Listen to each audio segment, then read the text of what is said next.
الحمد لله رب العالمين وأشهد أن لا إله إلا الله وحده لا شريك له وأشهد أن محمدا عبده ورسوله صلى الله عليه وعلى آله وصحبه وسلم تسليما كثيرا إلى يوم الدين ثم أما بعد السلام عليكم ورحمة الله وبركاته. My dear brothers and sisters in Islam, I welcome you to our first session, first lesson. Today we will be discussing the life in a summarized form of Al-Imam An-Nawawi Rahimahullah. We will be going through major incidents in his life and also benefits that we as students of knowledge can take away.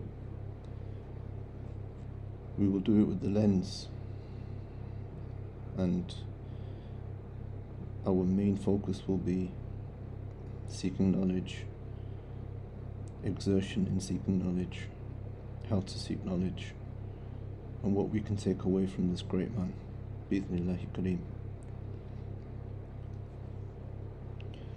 Studying the life of the pious, the scholars, those who came before us, preceded us in khair, is a praiseworthy and a noble lesson, and it's something that we should often do. When we see and look at our history, we realize that there were great men and women that came before us. How then can we benefit from their lives? Inshallah, this is the first in many, bi-idhnillahi kareem, where we will be dissecting the lives of the pious and bringing points of their life into ours so that we may become better Muslims, students of knowledge, and inshallah one day scholars.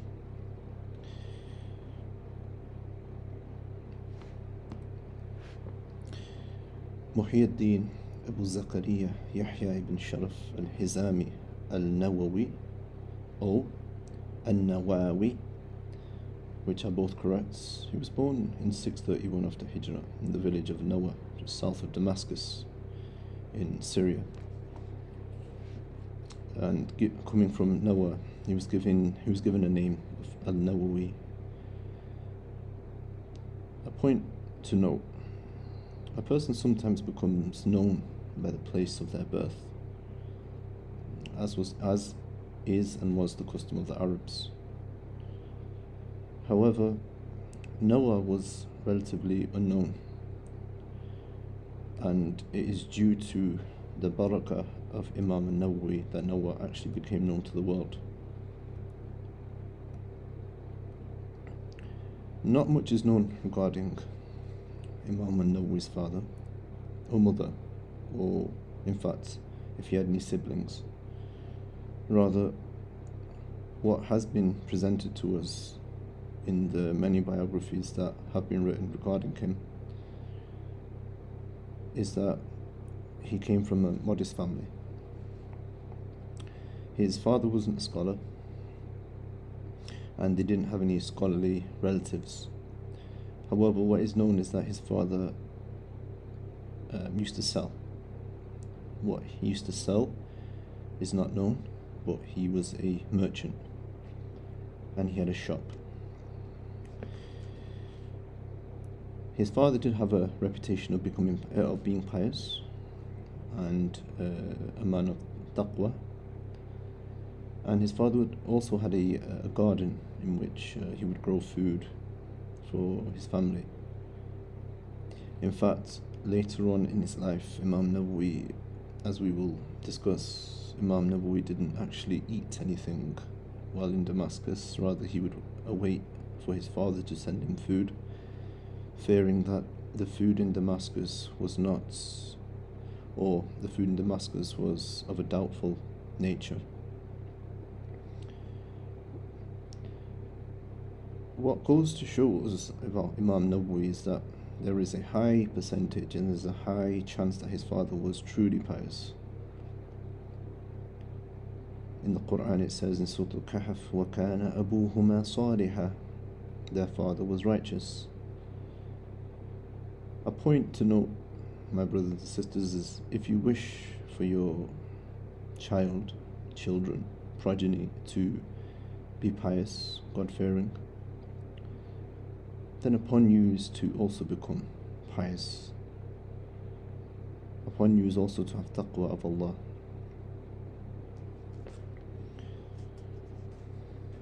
And this is something that the scholars have spoken about. It is said that Imam Nawawi wasn't a boy who liked to meddle in play, leisure, as was the norm of the other children. Rather, he would be very much attracted to the books and seeking knowledge. He was a very serious boy.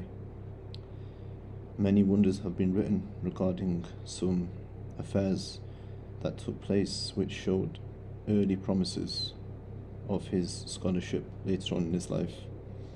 One of them, which is very widespread, is a famous incident that took place when he was around 10 years old, as was reported by Sheikh Yasin al-Marakhishi, that he witnessed some boys playing, and Imam Nawawi was memorizing the Quran at that time, and they mocked Imam An-Nawawi to the point that Imam Nawawi was forced to play with them. This upset young Nawawi very much, and he ended up crying at the time that he had wasted in this leisurely pursuit. And therefore it's not surprising at all that he was able to memorize the Quran at a very, very early age. His father would bring him to his stall, and as was the custom in those days, a boy would be working with his father. However, Imam Nawawi's father allowed him to memorize the Quran in his shop, and he also had a teacher to which Sheikh Yasin also passed on this story that we have just mentioned, who insisted to the teacher that this boy will be something great and he will light up the world with his knowledge and scholarship, and therefore it is imperative that you look after him. And this was then relayed to Imam Nawawi's father, who then was able to nurture young Nawawi in his pursuit of seeking knowledge. At the age of 18, Imam Nawawi was taken to Damascus, and Damascus was seen as the hub and the center of, at that time, the Islamic world in terms of knowledge. They had a very, very famous school which was called Madrasa Ashrafiyya, and the likes of Ibn Salah Rahimahullah was the head. The likes of Imam Al-Mizzi was also the head in their tenures, and so it was famous for producing scholars of the highest ethics and the highest academic scholarship. Imam Nawawi reached Damascus at the age of 18, but he had no housing, and once he spoke to the Khatib as soon as he arrived at the Grand Masjid of Damascus. Spoke to the Khatib. The Khatib's name was Sheikh Jamaluddin al-Kafi, and Sheikh Jamaluddin recognized this boy's potential and took him under his wing, and also he directed him to the study circle of the Mufti of Sham, Sheikh Tajdeed Abdul Rahman ibn Ibrahim. This was the first exposure to the teachers that Imam Nawawi would be accustomed to benefit from. No doubt Imam Nawawi surpassed many of his teachers, and it goes to show that Imam Nawawi was a boy on a mission, or a man, or a teenager on a mission. 2 years passed and Imam Nawawi and his father went and made Hajj and returned, but this time they requested that there was no housing, so therefore he had nowhere to live. So he was sent to Madrasa Al-Rawahiyah, and this was a school of renowned reputation. He was given a very small room, and it was such a small room that if anybody was to walk in, he would be unable to sit down. Adding on to the fact that Imam Nawawi loved his books, so he had a large collection of books with him, as a student of knowledge should do anyway. He remained in this small room for 28 years until he was named the head of the Ashrafiyya school a couple of years later. This was a picture that I found on the screen.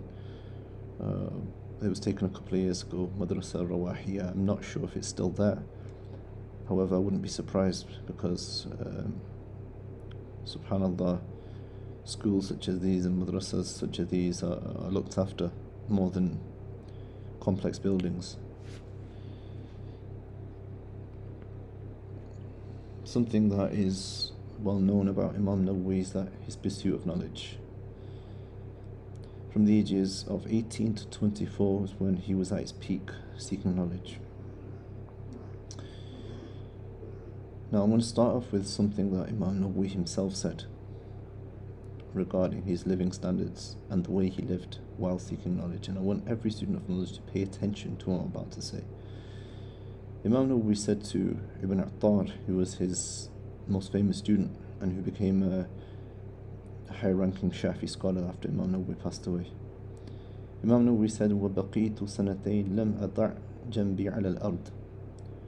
I did not lie on my side for 2 years on the floor. And that basically means that Imam Nawawi did not intend to go to sleep. Such was his eagerness.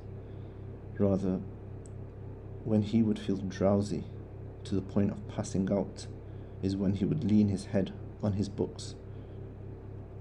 And even then, when he would wake up, as reported by Ibn Attar and other tarajim which I have researched, it is said that he would be enraged that he had wasted time sleeping. He was always studying, memorizing, reviewing, and summarizing. Al-Qutb al-Yunani actually said about him is that he would not waste any moment of the day or night. Rather, he would spend it busy attaining knowledge. Even when he was walking on the streets, he would have a book in his hand. He would be busy going over them things that he had memorized and reviewed. And this carried on for 6 years. Now let's just take an example of a day in the life of Imam Nawawi. As you can see on the screen, I won't read the Arabic because I am aware of the time, and that there are things that I do want to go on about. 12 lessons a day with 12 different teachers. These included Ulum al-Hadith, Fiqh, Usul al-Fiqh, Nahu, Sarf, Balagha, Mantiq, Aqidah. In fact, Aqidah and Tawheed were together. In fact, in those days they were called Usul al-Din. So 12 hours a day is, you would say, at the minimum 12 hours, right? 12 hours minus 24 minus 12 is 12 hours left in the day. A person in our day and age would be pretty tired. What would Imam Nawawi do when he went home? 12 hours a day he would study. 12 different ulum. And these different lessons would comprise of hifz, memorization of matun, memorization of different fawaid, masail, understanding masail, summarizing masail, summarizing explanations, understanding different mufradat to the point of name mastery. So then the question is, when would he eat? When would he sleep? When would he make time for ibadah? 12 hours a day he would be learning, and in the other 12 hours he would be doing the exact same, except he would do it at home. Review, rememorize, memorize, summarize. All the notes that he would have made, he summarized. Sahih Muslim, and we will further be talking about this later on, Sahih Muslim was actually a summary of all of his notes that he had acquired when he was studying Sahih Muslim with one of his teachers. That's pretty amazing to think about. And in this day and age, there have been many books about productivity. One of the productivity hacks is that whenever you want to learn something really good, the best thing is to actually summarize the material that you are learning. Imam An-Nawawi was surgical with this method 800 years ago. But this has just come to light now about this summarization that university students nowadays do, and professors, etc. 12 hours a day he'd study, 12 hours a day he would revise, make notes, explain, and then in them 12 hours he would be preparing for the next day's lesson. Now imagine trying to do that for 6 years, except for days of Eid. 6 years. I just want somebody who's listening to this to try and do that for one day. Let's see how you feel at night.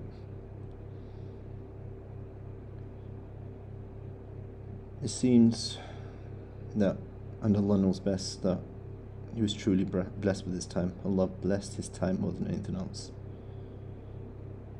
He was doing things, he was understanding things, he was getting to goals that it would take a mere mortal 2 years, and he was doing it in one. That which he was doing in one day would take a man 7 days to do. And that is, my brothers and sisters, a student of knowledge. Yeah. In this day and age, it's become romanticized, you see, with social media. It has become so... It's very difficult for me to put a word on it, but seeking knowledge has become sort of a plaything. People like the idea of seeking knowledge. In fact, they like the look of seeking knowledge. They like the books. They like the different taba'a. They like the different libraries. They like that feeling. But when it actually comes down to seeking knowledge, and what knowledge actually is, knowledge and seeking knowledge, it's painful. And anybody that tells you any different, they're lying to you. You see, memorization and revising and all that comes with it, it's hard. If Allah Azza wa Jal says to Rasulullah Sallallahu Alaihi Wasallam, "Inna sanulqi alayka qawlan thaqila," we will soon send upon you a weighty revelation, a weighty word, a heavy word. And that was the Quran. So knowledge is heavy on the soul, on the body, on the mind. And only those whom Allah has blessed, that Allah has given tawfiq and honored, will get something from knowledge. Only something. Remember, a man has to give himself fully to knowledge for him to get something. He was very, very self-motivated. But that self-motivation is actually a term that we use in this day and age, in this generation. They didn't know about self-motivation. All they knew was seeking knowledge was getting them closer to Allah, getting them closer to the Jannah. It's funny when you think about the lives of the scholars, how Allah has protected them even from a young age, from the trials and poverty, and though they were poor, but they never complained about it. It never got to them, and it never stood in their way, for they were seeking the face of Allah. Allah Azza wa Jalla says in the Quran, "Man kana yuridu al-izza, falillahi al-izzatu jami'a." Whoever seeks honor and power, then know that all honor and power belongs to Allah. يرفع الله الذين آمنوا منكم والذين أوتوا العلم درجات. Allah will elevate those of you who are faithful and raise those gifted with ilm in rank. My brothers and sisters, take heed. You are students of knowledge. Whether a person listens to this recording today, next week, next year, 10 years, 50 years down the line, think about the life of Imam An-Nawawi as an example and a blueprint of what it is to be a student of knowledge.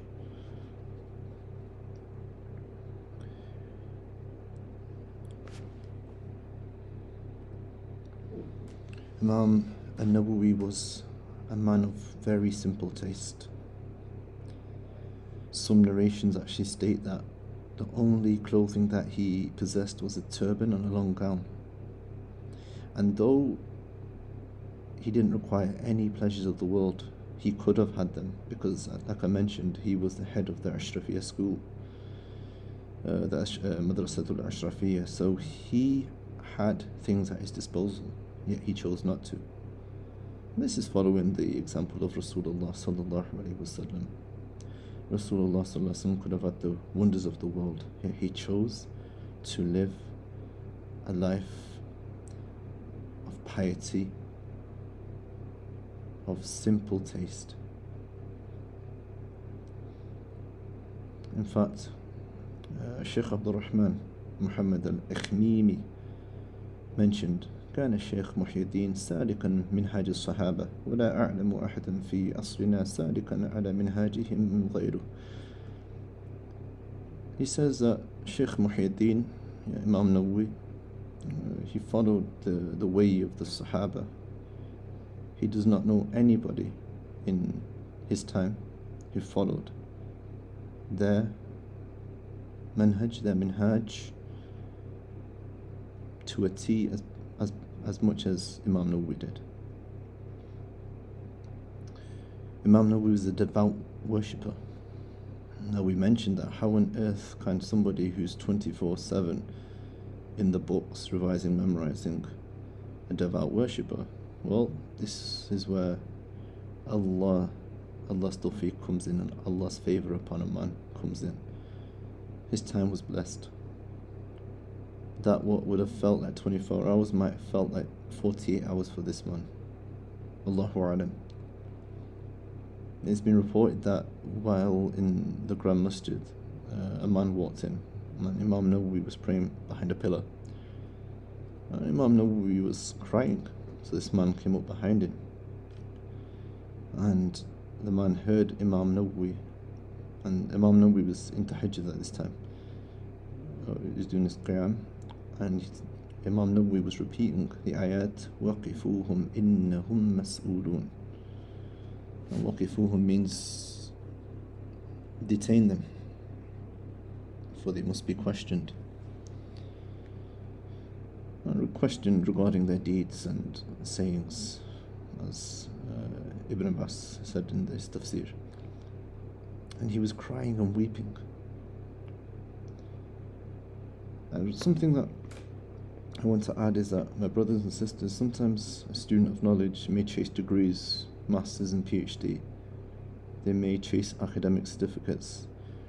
But if your ibadah does not increase while you're seeking knowledge, then there's something wrong. Please look at your intention. Review your intention. make muhasabah of your own soul, because then there's something wrong. فَاتَّقُوا اللَّهَ مَا اسْتَطَعْتُمْ. Fear Allah as much as you can when it comes to your intention. For wallahi, we have seen brothers, we have heard of brothers who were the most brightest, the most zealous, the most determined, yet they are nowhere to be seen in terms of seeking knowledge. Either they've dropped out, either they've stopped doing it, because this heart is a vessel, and this vessel must be cleaned, and the light of Allah cannot enter a dirty vessel, and your intention has to be clean. Your intention has to be to better yourself, to remove ignorance from yourself and others, and to seek Allah's favour and bounty.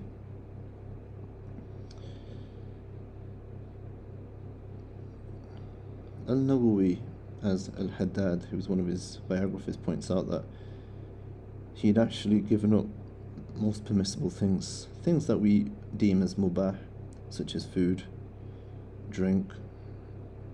He'd given them things up, and he'd given these things up to attain high darajat, darajatul a'la. And this actually reminds me that I read Ibn al-Qayyim it's mentioned that Ibn al-Qayyim was eating something from a fruit when his teacher, Shaykh al-Islam Rahimahullah, walked in. Imam Ibn al-Qayyim offered the fruit to Shaykh al-Islam Ibn Taymiyyah, and Ibn Taymiyyah said, "I do not want it, for food like this will not allow us to reach a higher station." And Imam Nawawi, who came before these two giants, was also of this opinion. I personally believe that Imam Nawawi was so focused and driven that the thought of food, the thought of drink, the thought of leisurely activities, clothes, did not appeal to him. It's what we call tunnel vision, and I believe that Imam Nawawi had that down to a T.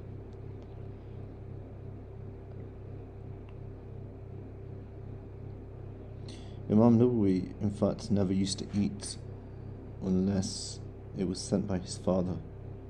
As I mentioned previously, that his father had a garden, and Imam Nawawi would eat only from his father's homegrown stock, because he knew that his father had actually buried the seeds himself and grown the dates himself, as an example, if he was having dates or fruit. And that would be his bulk of his food. He would eat only once a day, as has been reported by Ibn Attar, his most closest student, and he would drink only 1 glass of water a day, and that was after Salatul Isha. So this goes to show that he was constantly in a state of fasting. He was always fasting.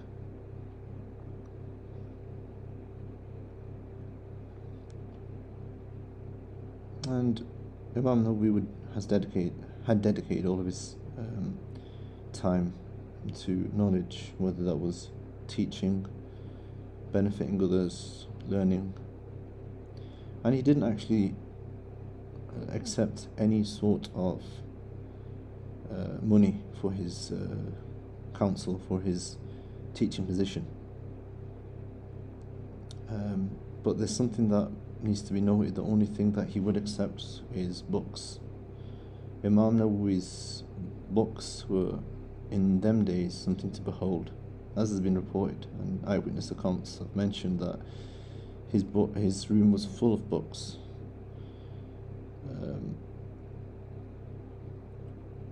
And Imam Nawawi himself said that in his introduction to Al-Tahqiq, where he mentioned that I have with me of the books of the Shafi'i fiqh, about 100 books, including known books and rare books.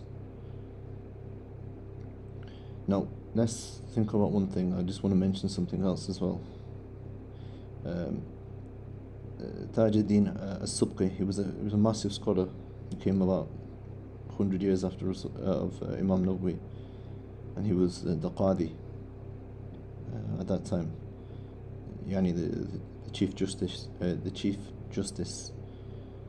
He was actually, because Imam Nawawi, when he wrote Al-Majmu', which was a explanation of Al-Muhaddab, he didn't actually complete it, even though it was like in today's day and age it's close to 20 volumes.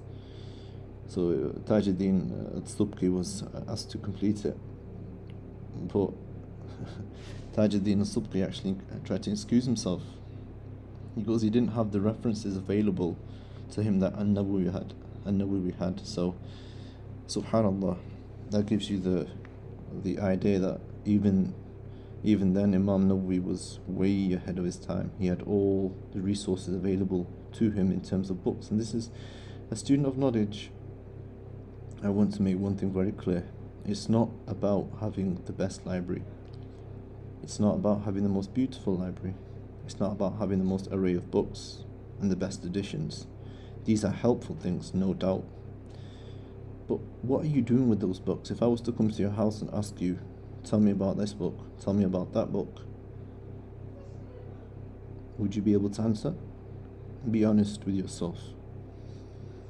I remember Ibn Uthaymeen Rahimahullah. If you were to look at his library, it would be just like a wall. Just a small wall, and his library was very small. But when you look at his knowledge, he was the faqih of his era for a reason, because he was grounded in knowledge. That's what's more important, to become grounded in knowledge rather than taking bits from here and there. I personally would be more happy for a student to read a book 10 times than for a student to read 10 different books. And for me, that's my manhaj regarding books. If we call ourselves, or we try to follow and emulate the way of the Salaf, are we following the Salaf really in terms of seeking knowledge?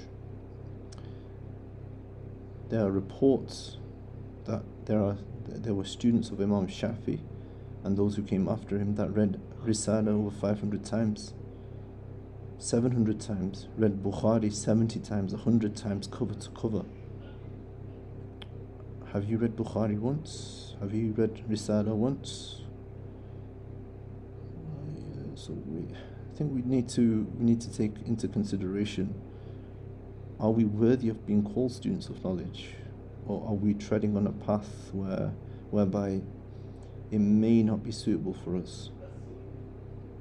I make dua that Allah honors you all, whoever listens to this, with regards to seeking knowledge, and make it easy for you.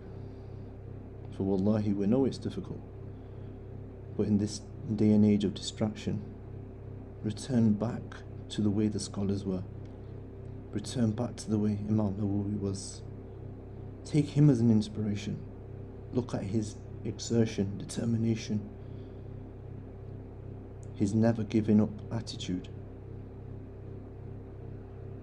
This is how you must be living in this day and age if you truly want to emulate those students of knowledge. Imam Nawawi, in my opinion, is the blueprint of a student of knowledge.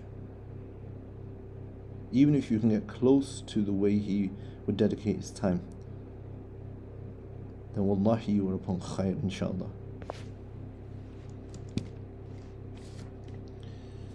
It's been reported as well that Imam Nawawi actually never married, and Imam Ibn Taymiyyah actually was the same as well. He didn't marry, but I don't think that's something that is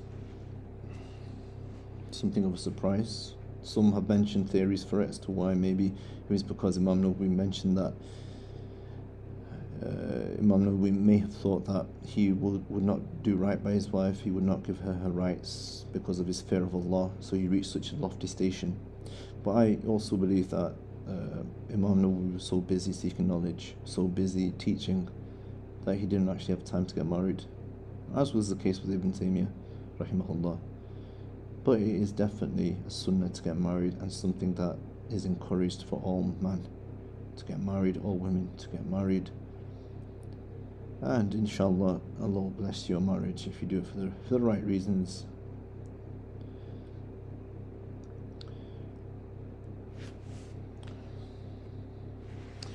I'm going to be talking about Imam Nawawi's books, and something that he...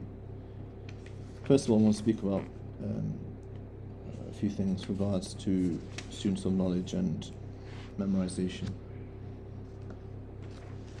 Now, Imam Nawawi actually memorized the Quran at a very early age, and there is no book, there is no baramij, there is no manhajiyya that any scholar has written except that he will tell you to memorize the Quran first. How can you memorize anything else and you leave the word of Allah behind you? Subhanallah. The Quran is the ultimate text to memorize. Whether you spend your whole life with it, memorization of the Quran carries many fawaid. And something of a side note, I also believe that the reason Imam Nawawi's time was blessed was because of his dedication to the Quran as well. See, the Quran has barakah, and it places barakah in your time. And this is something that the scholars have always spoken about. Memorization of the Quran cannot, and I say this again, you cannot leave off the memorization of the Quran. As a student of knowledge, if you do not memorize the Quran, you can memorize every single alfiya out there. If you do not memorize the Quran, basically half your proofs have gone down the window. And you are considered, as the scholars have mentioned, a man disabled or a man with a broken leg. You're going to be hobbling everywhere. A quote comes to mind, in fact, that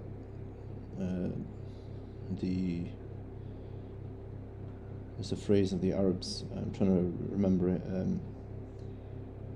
Man thabata nabat, whoever establishes a firm foundation will bear its fruit. And also, Man shabba ala shay'in shaba alayh, wa man shaba ala shay'in mata alayh. Whoever becomes accustomed to doing something young will continue to do that once he becomes older, or once he dies. So Imam Nawawi, as we mentioned, as a boy, an eyewitness accounts have already testified to this, that he was always reading the Quran. So why wouldn't the doors of knowledge open up for him anyway? It's something to think about. Do not forego the Quran. For wallahi, I say this to you,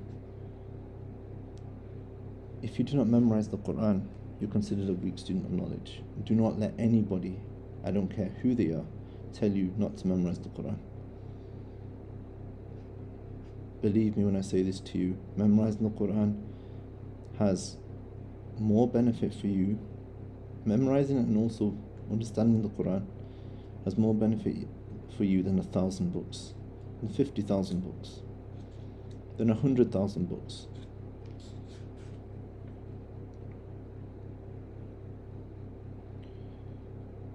And Imam Nawawi obviously memorized the Quran, memorized it to a very good strength.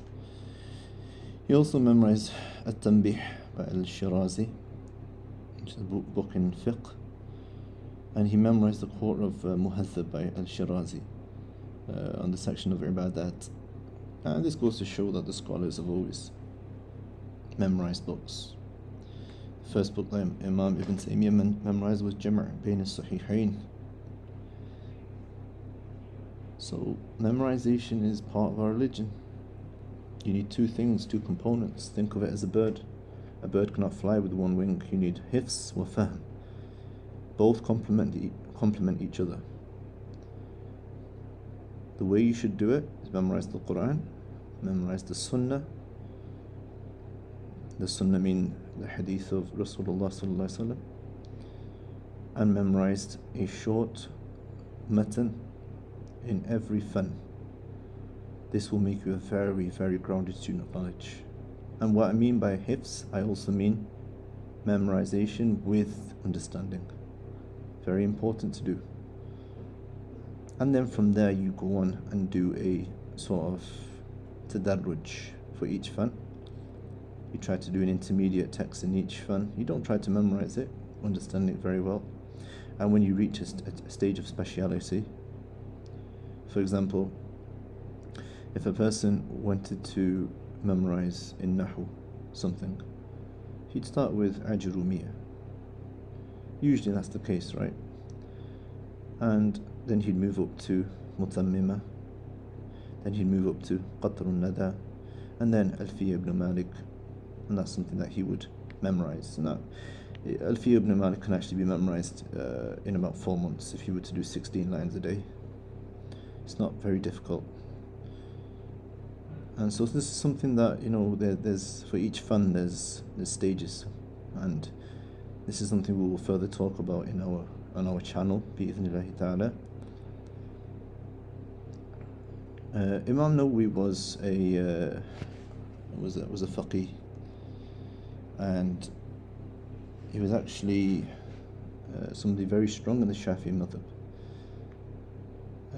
However, he wasn't a muta'assib, muta'assib meaning a blind follower. That wasn't the case.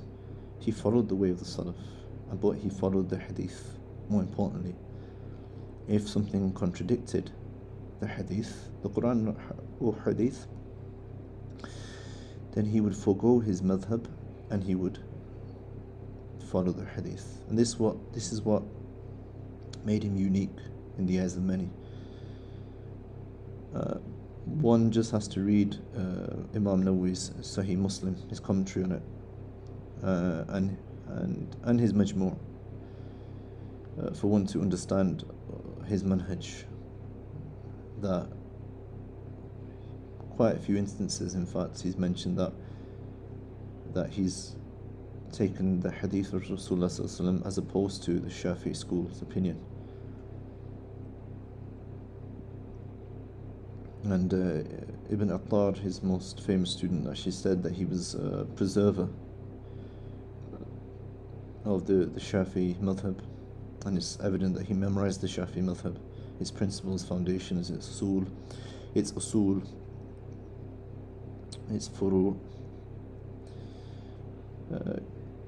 and he was very knowledgeable, very, very knowledgeable in the opinions of the companions and the tabi'een, and he was very, very good at understanding where there was consensus on a certain issue or subject, and also where there was differing. But he had a great love for the hadith of Rasulullah sallallahu alaihi wasallam. He was so grounded in hadith, much better than any of the fuqaha of his time. And this is something that's evident because there came a period of time where Imam Nawawi's Majmu' was actually the go-to book in the Shafi'i fiqh.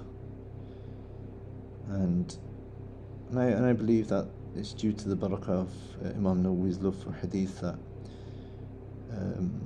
people would turn to a Majmu' more often than not than, for example, the likes of Rafi'i, who was another Shafi'i master and faqih.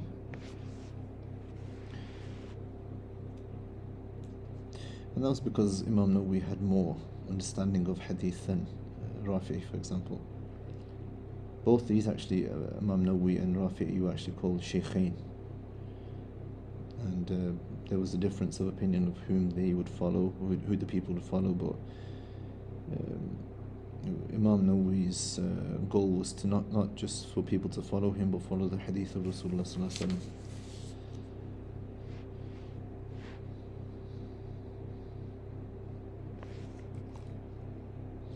And these are some of the books that, now, Imam Nawawi wrote over 40 to 50 books, and I'm not going to speak about all of them because it wouldn't do justice. First of all, it's unbelievable to think that a man who died at the age of 44, 45, who started writing at the age of 22, 23, produced such works that to this day a student of knowledge cannot live without them, or he is not considered a student of knowledge if he's not read these books. They are like the air that a student of knowledge breathes. First of all, Al-Majmu' was actually the sharh of Muhaddab, Muhaddab was actually written by Shirazi. And Imam Nawawi, as I mentioned before, during his days of seeking knowledge, he would take the notes that when he would study a text, he would take the notes, he would write them in the side margins, and he would compile books, his own books for self-explanation. And then later on they became famous due to quite a few factors. Number one, that Allah made qabul of them, Allah had accepted them for the people to benefit from. And number two, his students allowed the teachings of Imam Nawawi to carry on. Majmu' was actually is one of the greatest books of fiqh ever written, along with Ibn Qudama's Al-Mughni. And these are just commentaries on different standard works in their respective schools. Ibn Qudama was actually a Hanbali, but one of the greatest scholars throughout history of Al-Islam. They weren't actually completed. Majmu' wasn't actually completed.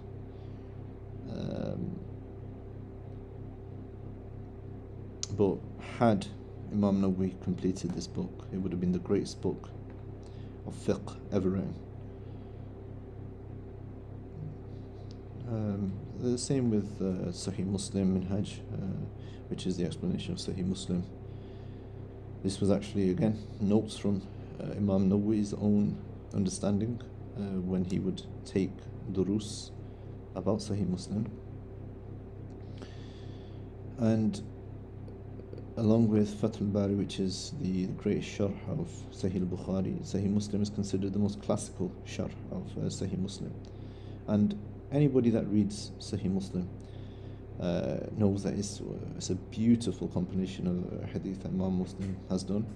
But also on top of that, the way Imam Nawawi explains, it's just beauty personified. Imam Nawawi wasn't, my personal example, my personal opinion, Imam Nawawi wasn't mutafannin. He was actually a master, I would say, in three subjects. I would say that he was a master in hadith, Arabic language, and fiqh, and usul al-fiqh as well. And it shows in Sahih Muslim. Anybody needs to read Sahih Muslim, the explanation of Sahih Muslim, will realize this man was a master in these three subjects. And there's a reason I didn't mention Aqidah. There's a reason I didn't mention usul al-hadith, which I'll touch on later on, inshallah. And actually, Minhaj was actually one of the last works of Imam Nawawi. He written it during the last 2 years of his life. And this book, if you think about it, this was a compilation of all of his knowledge that he had going up to that point.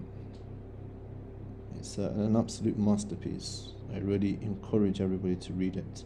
It's very easy to read as well. It's not difficult. And don't let people sway you and start saying, no, you have to reach that stage. Do not let people like that sway you. Read it. Read it upon a sheikh, read it upon a student of knowledge, but read it.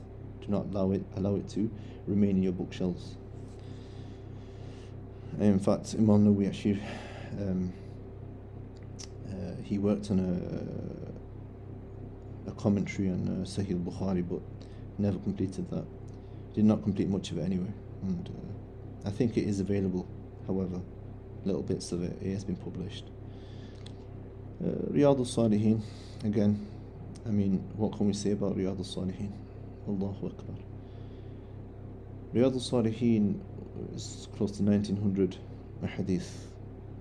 It contains about 35 to 40 hadith which are weak, but those are supported. That's another topic of conversation. But even in his introduction, his purpose was in compiling this particular work was to encourage others to do good. This book was very popular, and there's no exaggeration when I say it's one of the most popular works in the whole wide world. There have been countless commentaries written on this work, countless durus given on this work, countless hashiyat on this work. But between the time Imam Nawawi passed away, which was around, which was تقريبا in the 6th century, 7th century, to the time about 1057, 1058, that's when the first actually commentary came out. So about 300 years people were actually memorizing and memorizing the hadith, understanding the hadith, and commenting on the hadith, not explaining. There wasn't sort of an explanation that you see today. For example, Ibn Uthaymeen's 6-volume or 4-volume explanation of Riyadh al-Salihin. That wasn't the case back then. Back then it was about taking their hadith, explaining it to the masses, memorizing it and acting upon it. This was the way back in those days. But now, subhanAllah, there's quite a few explanations in print form. And one of the best is obviously our Shaykh Ibn Uthaymeen's Sharh of Riyadh al-Salihin.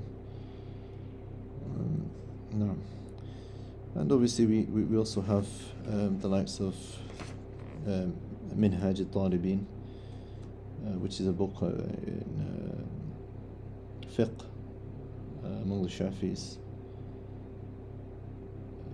It's actually an abridgment, in fact, of Al-Rafi's Al-Muharrar. It's actually one of the practices of the Shafis to actually memorize this work now. It just goes to show how good Imam Nawawi was in the Shafi fiqh. And finally we come to, in my opinion, one of the most amazing works that has ever been written, and that's Al-Arbaeen An-Nawawi, which is in fact originally 26 hadith, which was compiled by Ibn Salah. Imam Nawawi then added 16 of his own to make 42. And this compilation is widely seen as the most memorized after the Quran. In any sort of masjid you go, any sort of madrasa you go, this compilation is the most memorized after the Quran.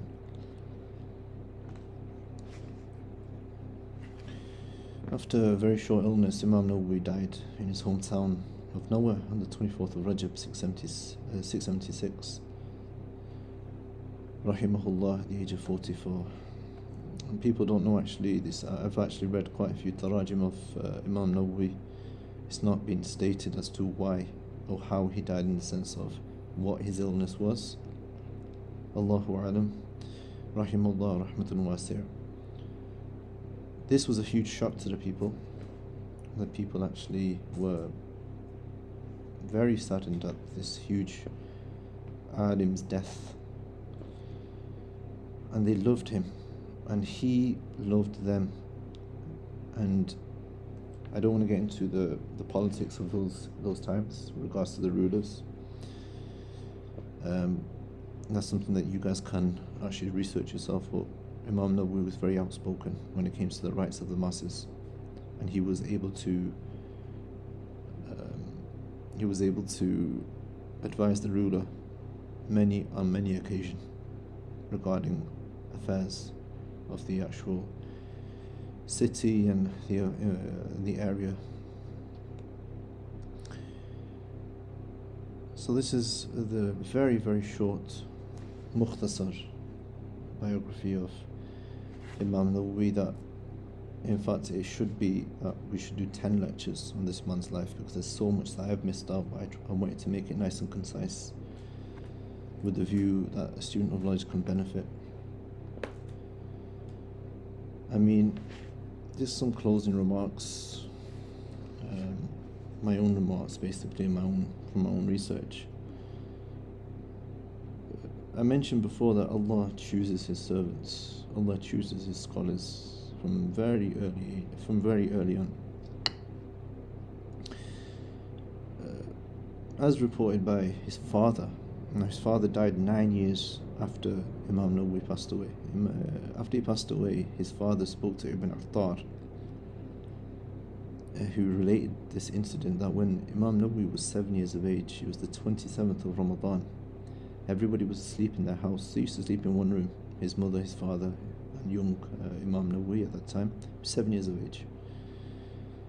And his father mentioned that Imam Nawawi woke up suddenly, and he goes, I see a light. And his father woke up as well. He goes, I don't see no light. He woke up his wife. She goes, I don't see no light. Later on, it was determined by many scholars that this incident was actually an indication that Allah had blessed this boy truly from an early age, and that night was actually the night of Laylatul Qadr. Imam Nawawi was given this firasa, he was given this foresight, and he was given this, as scholars have, they're given, the awliya of Allah are given bashara in different aspects. So subhanallah, even at the age of 7, Imam Nawawi witnessed Laylatul Qadr in the flesh. Allahu Akbar. I personally have not seen a scholar, read about a scholar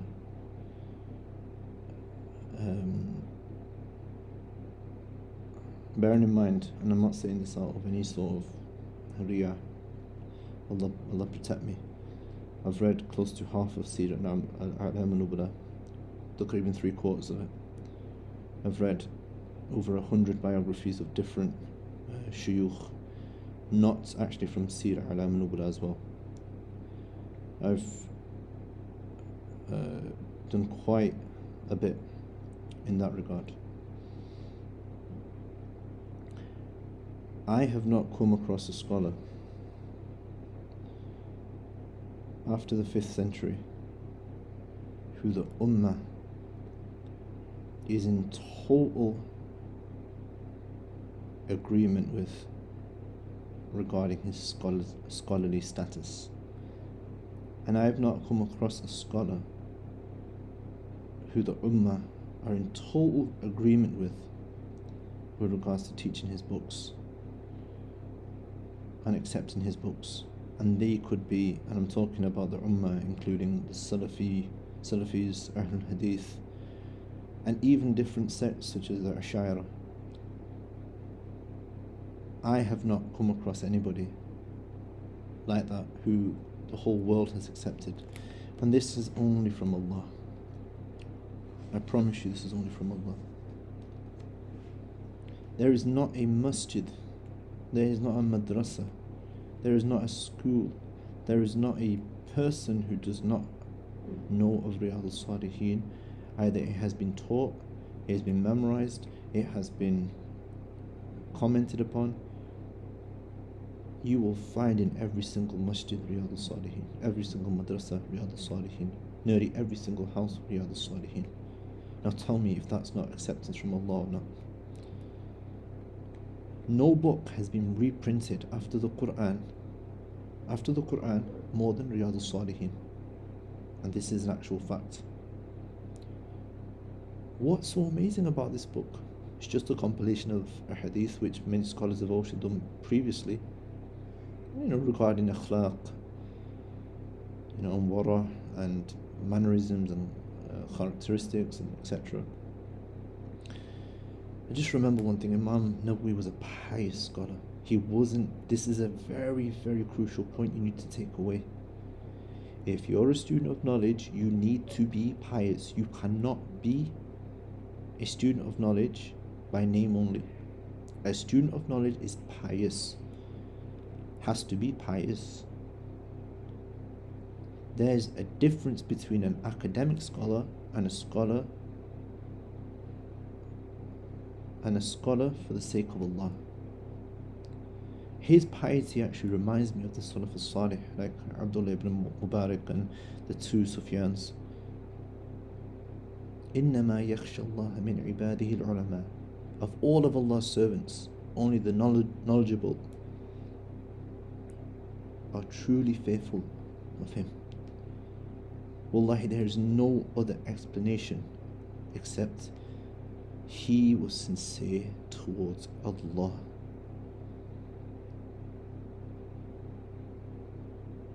You have to be sincere towards Allah when you are seeking and traversing this path. This path is difficult, this path is hard, but there is a sweetness to it, and it's addictive.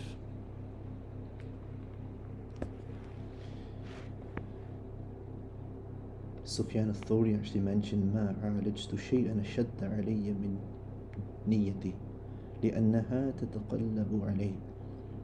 There was nothing more severe upon me that I had to treat than my intention, because it kept on changing. Now that's a scholar of his stature. What about us? Why are you seeking knowledge?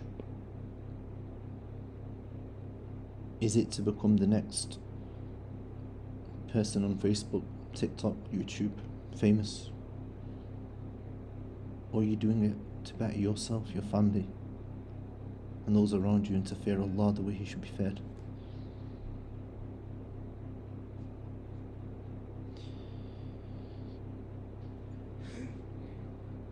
And it's actually very strange that when you look at Imam Nawawi's life, he wasn't actually a mutafannin in all the sciences. A mutafannin is somebody who's mastered all the sciences.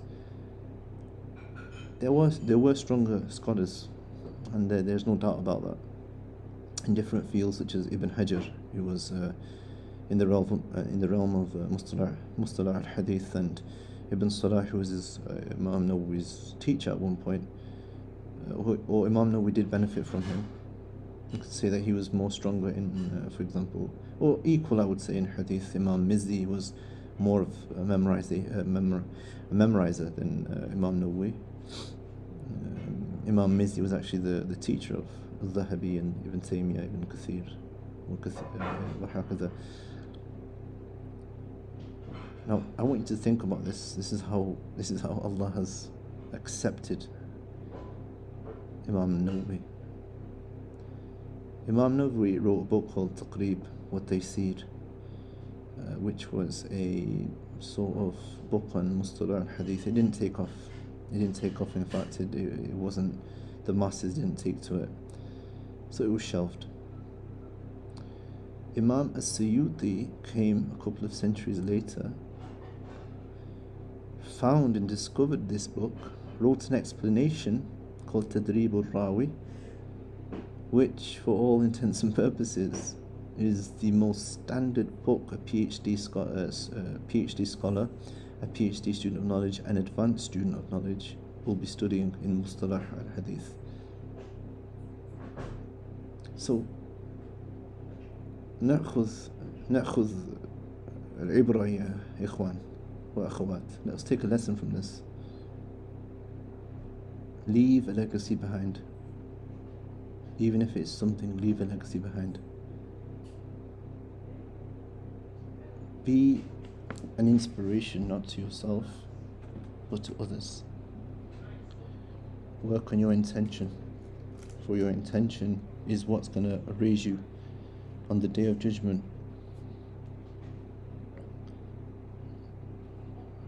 It could raise you in this dunya as well, if Allah has written it for you.